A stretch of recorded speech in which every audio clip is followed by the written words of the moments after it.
Thierry Radière a parlé comme ça. Ventre de bête. Un peu de cave entre les murs, que je retrouve le vin de mon enfance posé avec un regard de verre, le rouge épais ressemble au noir du ciel près des assiettes, comme des horloges, et des fourchettes en forme d'aiguille sur la table en bois, les heures s'enivraient de questions avec les plats au milieu de nous, et les réponses qu'il donnait à mon ventre de bête dans une cuisine idiote. La tranquillité.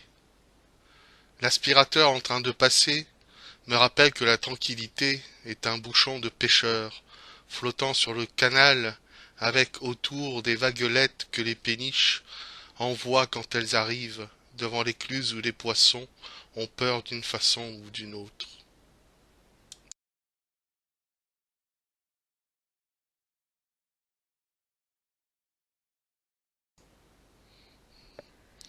Isabelle Bona-Luciani a parlé comme ça. Je bricole. Pourtant, je ne sais rien faire de mes mains. Faire tien dans un réel, faire tien dans un présent. Je ne sais bricoler ni l'un ni l'autre, ni avec, ni contre. Il tenait droit dans le tram, il se tenait derrière ses lunettes, à pas savoir si c'était pour voir ou pour ne pas être vu. Je bricole les non-savoir-faire, autant qu'un présent qui n'a de cesse de devenir. J'ai un super pouvoir parce que je voulais qu'il me regarde et que nos regards se sont croisés. Le fugace a accroché nos fragiles suffisamment pour demain. Je ne l'ai pas su tout de suite, je ne l'ai pas senti, sur l'instant. La trace de son visage, le complice d'un outre-soi encore inconnu, que révèle un regard, une présence pour après. Je suis là aujourd'hui, à bricoler ce qui tient dans un réel, ailleurs, là où l'instant, étranger à lui-même, finit par apparaître, à l'intérieur d'un territoire insaisissable, qu'un langage cherche à saisir, pour qu'il demeure secret, dans la crainte d'un débordement, où le familier est un lieu de menace.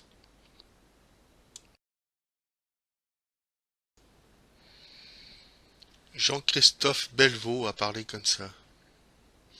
Rien que toi et les pronoms. Toujours le poids. Tu vois pas comme ça pèse? Le beau désastre dégouline, les tables de la loi s'effritent, paresse, ivresse. Quel beau couple que ces deux-là. Salpêtre des jours, tout s'arrête. Les angles, les os, l'écriture. Rien que l'effroi, le froid, la paix. On y va, bûcheron des jours tranquilles, à débiter les émaux de la phrase. Ô fagot de la carabistouille, vieille mixture, ténèbres sans importance, on se dévait. Rien que l'ombre de la main, flottaison de bois vieux, un peu d'âme aussi. Des hauts fonds jonchés de corail, ne pleure pas, émascule la souffrance. Le pain rassis de la mort, n'y casse pas tes canines. Rien que la course idiote et sans but.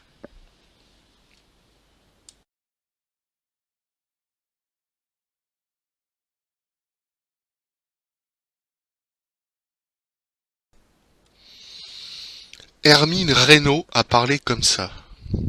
Commotion.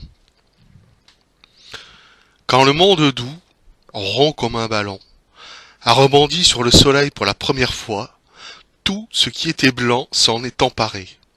L'écume a moussé, recouvert l'océan en bleu, le sable des dunes grises moussé jusqu'à la naissance des racines des arbres, la craie des falaises qui s'écroulait sous le choc a volé, s'est répandu dans le ciel orange, y est resté figé.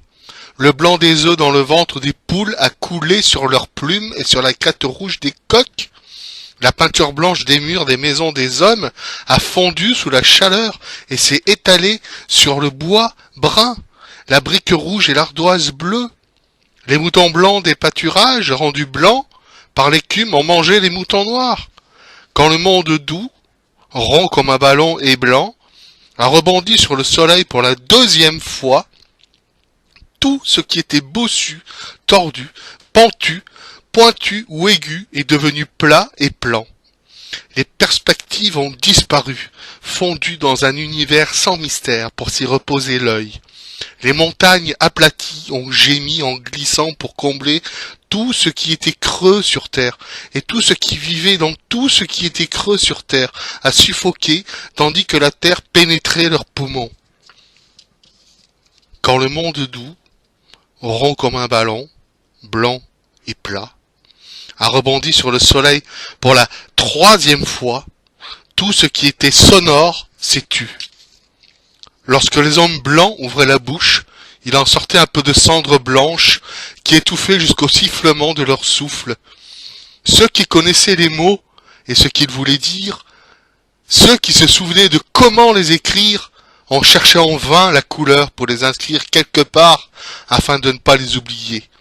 Ils les ont répétés dans leur tête jusqu'à ce qu'ils disparaissent progressivement, et lorsque le dernier mot a déserté leur crâne, la mémoire des hommes était morte.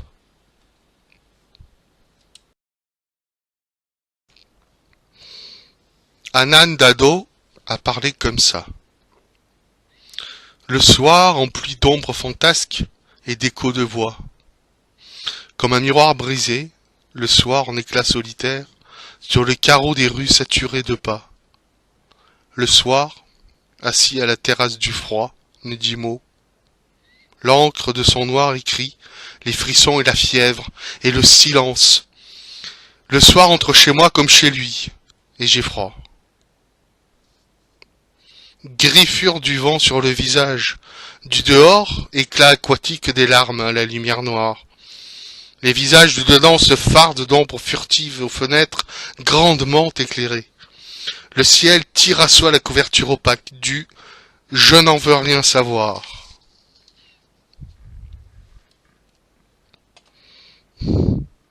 Sandrine Quezucoli a parlé comme ça. Dans le dos des jeunes filles, les faucheuses des peintres s'en vont se distraire.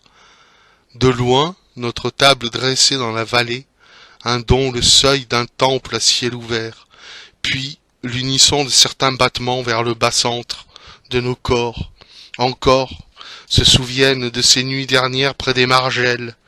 On coulerait de semences, de poignées, de châtaignes sur les braises. Nous, comme les Indiens, subtilement maquillés, pour danser autour du feu qui flamboie sous nos prises, près des chiens, nos dos neufs, à même la terre, à l'odeur attachante.